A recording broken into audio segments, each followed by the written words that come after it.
এ পর্যায়ে মিছিল পূর্ববর্তী সমাবেশে সংক্ষেপে বক্তব্য রাখবেন আজকের এই মিছিলের সম্মানিত নেতৃত্বদানকারী, আজকের এই প্রোগ্রামের সম্মানিত সভাপতি, বাংলাদেশ জামাত ইসলামী ঢাকা জেলার সংগ্রামী নায়েব আমির, কেরানীগঞ্জের মাটি ও মানুষের নেতা, জননেতা অধ্যক্ষ শাহিনুল ইসলাম। এই পর্যায়ে বক্তব্য রাখছেন জননেতা অধ্যক্ষ শাহিনুল ইসলাম।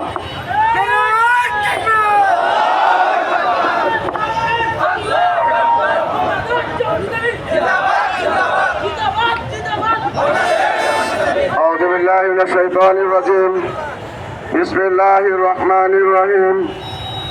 আলহামদুলিল্লাহি রাব্বিল আলামিন ওয়াসসালাতু ওয়াসসালামু আলা সাইয়্যিদিল মুরসালিন ওয়া আলা আলিহি ওয়া সাহবিহি আজমাইন।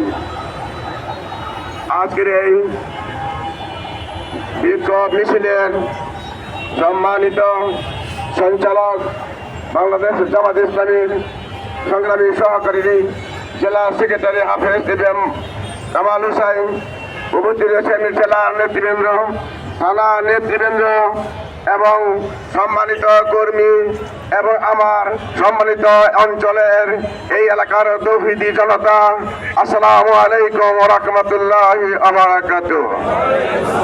আপনারা ইতিমধ্যেই জেনেছেন গতকাল গোপালগঞ্জে কৃষিবাদের দূষণেরা বাংলাদেশকে যাদের রক্ত দিয়ে, জীবন দিয়ে, চোখ হারিয়ে, পা হারিয়ে যারা আমাদেরকে দ্বিতীয় স্বাধীনতার সুখ উপভোগ করার সুযোগ দিয়েছেন, তাদের উপরে তারা অন্যায়ভাবে হামলা করেছে, তাদের উপর হামলা করেছে।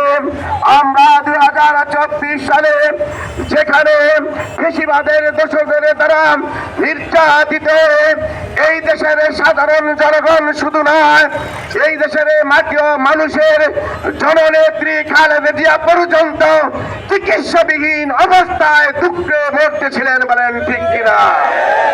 বাংলাদেশ আমাদের দেশের কয়েকটি বড় দলের সহকারী ভাইস চেয়ারম্যান তাকে অন্যায়ভাবে অত্যাচার করার মাধ্যমে মেরুদণ্ড ভেঙে দিয়েছিল, বলেন ঠিক কিনা?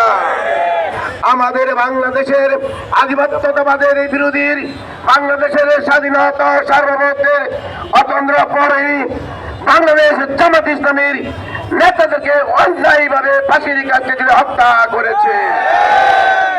আমাদের অসংখ্য নেতৃবৃন্দকে খুন করা হয়েছে, অসংখ্য ভাই বোনদের খুন করা হয়েছে, দিনের পর দিন অসংখ্য ভাই বোনদের জেলে ফেলে রাখা হয়েছে, আমাদের ব্যবসা বাণিজ্য ধ্বংস করা হয়েছে, জমি জমা দখল করে নিয়েছে, কোনো কথা বলার সাথে সাথে গ্রেপ্তারের ভয় দেখাইছে।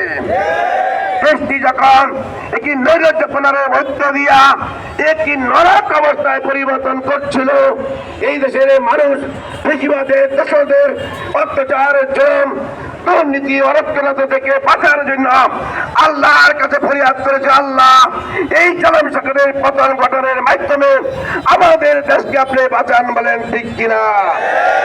আমরা যখন সমস্ত রাজনৈতিক দলগুলো এই বেশিরভাগকে রাষ্ট্রে প্রতিচ্ছেদ করার জন্য হাজার মিছিল, মিটিং, কর্মসূচি দিয়েও যখন সফল হতে পারি নাই, এনসি বিশেষ করে বাংলাদেশের বৈষম্যমূলক আন্দোলনের যারা নেতৃত্ব দিয়েছিল, আপামর জনগণকে সাথে নিয়ে তারাই আবাবিলের মতো এই বেশিবাদের বিরুদ্ধে যুদ্ধ করার মাধ্যমে বেশিবাদকে বাংলাদেশকে পালিয়ে যেতে বাধ্য করেছে।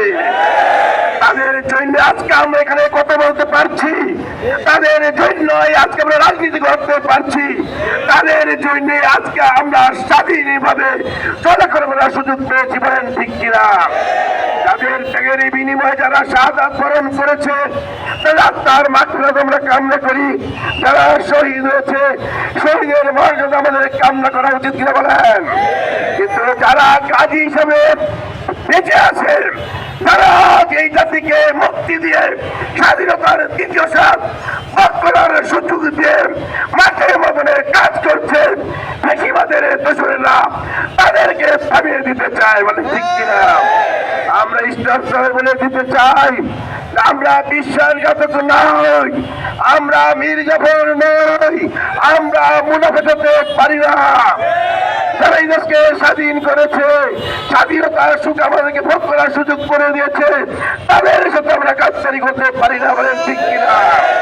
সুতরাং বৈষম্য আন্দোলন, এনসিপি আন্দোলনের নেতৃবৃন্দ যেখানেই যাবে সেইখানে আমাদের জামাত ইসলামী দায়িত্বশীল একটি দল হিসেবে তাদের সহযোগিতা করা, নিরাপত্তা দেওয়া আমাদের জন্য বৈধ হয়ে গেছে, বলেন ঠিক কিনা? সুতরাং গোপালগঞ্জে যেমনি ভাবে বৈষম্য আন্দোলনের নেতৃবৃন্দকে সেভ করার জন্য, নিরাপত্তা দেওয়ার জন্য জামাত এবং শিবিরের জনগণকে সাথে নিয়ে তেমনি ভাবে ফুসে উঠেছিল, আমরা স্পষ্ট বাংলাদেশের যেখানে এই বেশিরভাগ মাথা চালাবে সেখানে জনগণকে সাথে নিয়ে তোমাদের ব্যবস্থা করতে হবে।